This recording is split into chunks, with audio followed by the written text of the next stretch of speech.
Laser के फायदा ये है कि उसमें चीरा ना के बराबर लगता है और मरीज को मैं ऑपरेशन करने के बाद अगले दिन छुट्टी कर सकता हूँ और उसके बाद अद्वैत उपचारात्मक शिक्षा एवं चिकित्सा में अग्रणी केंद्र। बोलने, सुनने, पढ़ने, लिखने, चीखना, चिल्लाना, मोबाइल, टीवी, वीडियो गेम आदि की लत वाले बच्चों के निदान के लिए असेसमेंट तथा व्यक्तिगत एवं सामूहिक थेरेपी व उपचारात्मक शिक्षा व्यवस्था। संपर्क करें Advait C block, Panchsheel Nagar, Magadwali road, Ajmer. जी सर। एक मिनट यार, पहले उनको। जी सर। नमस्कार, मैं doctor Vivek Kumar Sharma, general laparoscopic and laser surgeon, Kshetrapal hospital से आप सभी को नमस्कार कहता हूँ। हमारे यहाँ पर मैं यहाँ पर सर्जरी डिपार्टमेंट में पिछले 5 साल से कार्यरत हूँ। सर्जरी एक नाम सुनते ही एक आम पब्लिक के अंदर एक थोड़ी सी दहशत सी और ये आ जाता है कि यार सर्जरी होगा, तो इस वजह से लोगों के दिमाग में काफ़ी गलत धारणा बन जाती है कि ऑपरेशन के बाद मरीज कितने दिन तक तबीयत खराब रहेगी या कितने दिन तक बेड पे लेटा रहेगा और वो सब। बट ये सारी अब जाके काफ़ी चीज़ों में मिथ्या हो चुकी है, क्योंकि अब जो हम ऑपरेशन करते हैं उसे में बड़े चीरे की ज़रूरत नहीं पड़ती है। जो बड़े चीरे हैं आजकल हम वो छोटे छोटे चीरों से या छोटे छोटे छेदों से हम वो ऑपरेशन कर पाते हैं।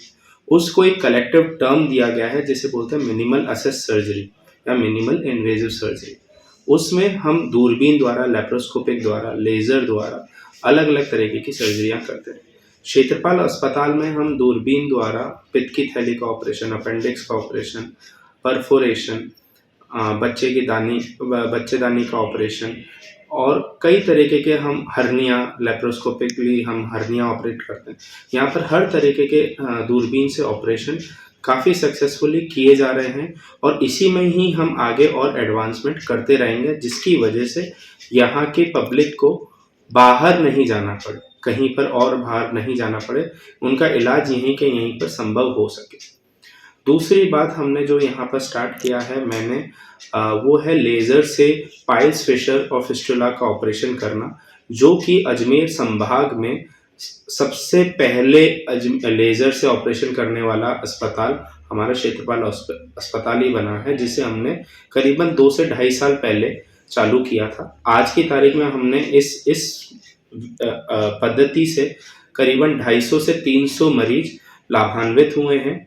लेज़र सर्जरी का सबसे बड़ा फ़ायदा ये है कि पाइल्स, फिशर और फिस्टुला में सबसे ज़्यादा मरीज को डर ये लगता था कि उसमें चीरा लगता है।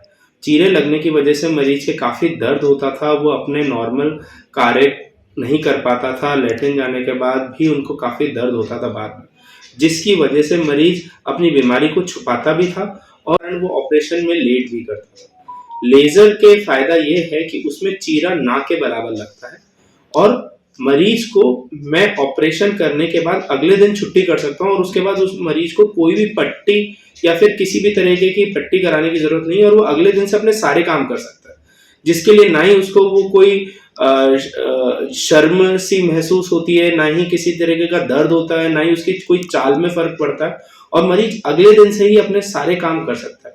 इस वजह से ही क्या होता है कि अब मरीज मेरे पास, एक मरीज जो लाया वो मेरे पास 10 मरीज इसलिए भेजता है कि भाई हम ये इस इलाज को हम की वजह से मरीज के एक तो बीमारी ठीक हो जाती है जल्द से जल्द, उसको दवाइयाँ कम खानी पड़ती हैं और तो और उसको अपने जो नॉर्मल गृह कार्य हैं वो आराम से कर पाता है, नियमित कार्य जो भी उसके हैं वो सब कुछ कर पाता है, जिसकी वजह से मरीज को लेज़र का काफ़ी ज़्यादा फायदा मिलता है। हम इसमें और आगे बढ़ते जा रहे हैं। हम लेज़र से पाइल्स का, फिशर का, फिस्टुला का, पाइलोनिडल साइनस जो एक तरीके का बाल की वजह से होता है, उसका ऑपरेशन हम लेज़र से कर रहे हैं। हम अब लेज़र से वेरिकोज वेन्स का, जो पैरों की नसें फूल जाती हैं, हम उसके भी सक्सेसफुली ऑपरेशन कर रहे हैं, जिसके लिए मरीज को कई बार जयपुर जाना पड़ता था यहाँ से। अब ये लेज़र यहाँ आने की वजह से मरीजों को जयपुर की ओर प्रस्थान नहीं करना पड़ता, बल्कि अलग अलग शहरों से हमारे पास मरीज आते हैं लेज़र सर्जरी के लिए। साथ के साथ हमने अलग अलग तरीके की प्रोक्टोस्कोपी भी हमने जो है वो वीडियोग्राफी वाली कर दी है, जिससे मरीज अपने आप को देख सकता है, उसकी पूरी बाकायदा एक रिपोर्ट बनती है। इस तरीके की रिपोर्ट्स बनती हैं जिससे मरीज को खुद को अपनी बीमारी को पहचानने का दिखता है कि हाँ मेरे क्या प्रॉब्लम है पाइल्स और उसका, जो कि भी अजमेर में सबसे पहली बार किया जा रहा है। मेरा आगे भी यही रहे, मेरा एक ही उद्देश्य रहेगा कि क्योंकि मैं अजमेर का निवासी हूँ तो अजमेर के लोगों को यहाँ से जयपुर ना जाना पड़े किसी भी तरीके की एडवांस सर्जरी के लिए। यहाँ पर हर तरीके के एडवांस सर्जरियाँ हो सके। भविष्य में हम इस एडवांसमेंट को और आगे बढ़ाते रहेंगे और अजमेर वासियों की हर तरीके की सहायता के लिए हम तत्पर रहेंगे। धन्यवाद।